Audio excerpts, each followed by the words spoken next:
Hey, my dynamic and courageous champion.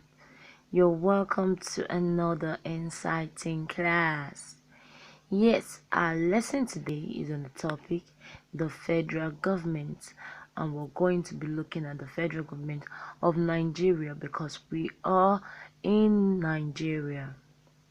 Now, in one of our previous classes, we talked about government and we said there are three levels of government, which are the federal government, state government, and the local government. So today we're going to be discussing about federal government.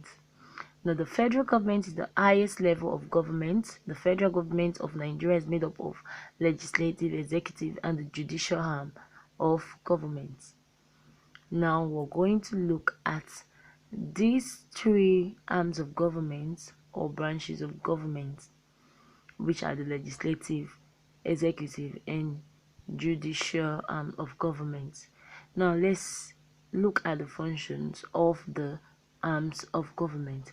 Listen to this overview on the federal government and its functions. It decided to divide Nigeria's politics into three distinct branches of government. The first of which is the judicial branch, which is comprised of judges that rule on justice and laws. There are many different types of courts within Nigeria that use different legal systems. The national government, which is also called the federal government, is comprised of the Federal High Court, the Court of Appeals, and the Supreme Court. The Supreme Court is the highest level court in Nigeria and has the final say in any judicial matter. Most who do not accept the rulings of other lower courts appeal to the Supreme Court so they can have their case heard. The Supreme Court is presided over by the Chief Justice of Nigeria, and justices are appointed to the court until they're forced to retire at the age of 70. There are other types of courts within Nigeria. Some of the most important are the customary courts, which follow the customary laws of traditional groups in Nigeria. The others are the Shariah courts within Nigeria, which follow Islamic law and are concentrated within northern Nigeria. There are other courts and tribunals, but these are the main ones, and most judges are appointed to their positions by the president with the recommendation of the National Judicial Council, which is an independent commission meant to prevent the president from having too much control over the judicial branch. The council is comprised of prestigious legal scholars from the Nigerian Bar Association and heads of many courts in Nigeria like the Supreme and Shariah courts. The next branch within the Nigerian government is the legislative branch, and it's made up of the National Assembly. The National Assembly is the main lawmaking body within Nigeria and has two different chambers. The first of which is the House of Representatives, which is made up of 360 members from single-member districts throughout the country. Members are voted in for 4 years at a time and are elected by winning a plurality or simple majority of votes. The House of Representatives is presided over by the Speaker of the House, who is voted in by a simple majority from the chamber. The other chamber in the National Assembly is the Senate, which is made up of 109 members who are in office for 4 years, and each state is entitled to 3 senators from 3 separate districts within the state.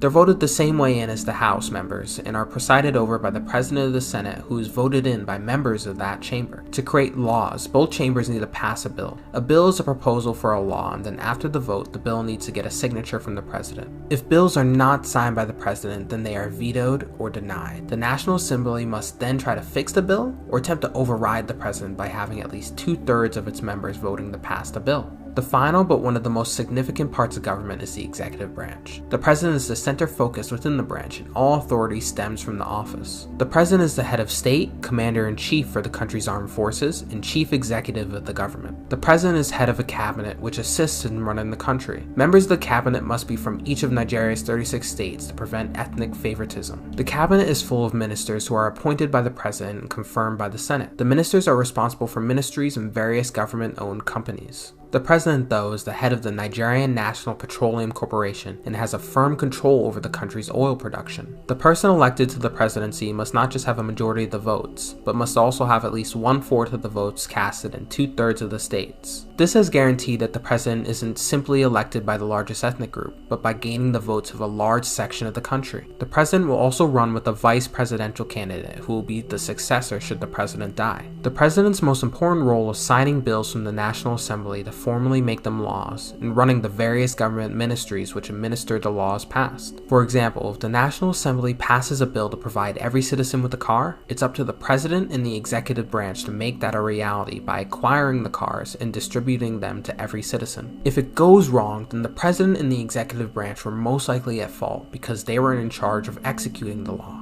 As stated before, Nigeria's constitution tries to use federalism to try and grant autonomy to the country's many ethnic groups. Federalism is the idea of divisions of power between the national and state governments within the country. For instance, while there's a national government headed by Nigeria's president, each of Nigeria's 36 states also has their own governments. Each state government is almost identical to the federal structure. Its executive branch is run by the governor. It has a judicial branch with its highest court being the high court of the state. The legislative branch is different from the national government in that it only has one chamber called the House of Assembly, whose members are directly elected. State governments have the power to make laws and things that aren't stated to be the federal government's responsibility, but any law that conflicts with national law is made invalid and the federal law takes precedent. It's also worth noting that Nigeria's capital, Abuja, is also run separate from all the other states and has no formal governor, but rather is run by a minister appointed by the president. The constitution also mandated that all parties have to have national appeal and be registered in most of the country to run for elections nationally. This helps prevent political parties fueled by ethnic rivalry.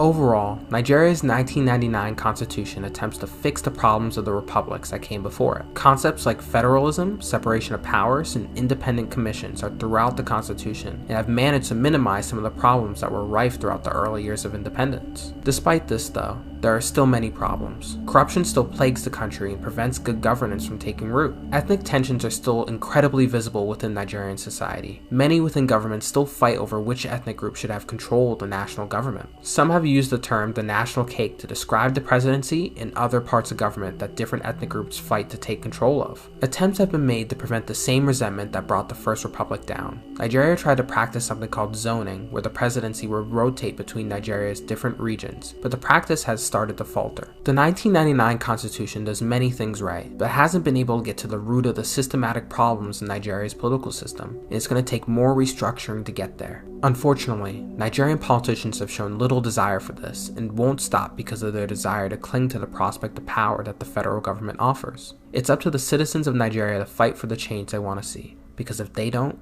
no one will. Okay, now let's look at the duties of the federal government. 1. We have laws and orders. It is the duty of the federal government to create laws and also to make sure there is order in the country. So through the legislative, the federal government make laws, and through the judicial arm of government, the federal government makes sure that the laws that are made are obeyed to the latter end. Then 2, finance. It is the duty of the federal government to run the finance of the country and also to supply the local government and state government finance to run their affairs.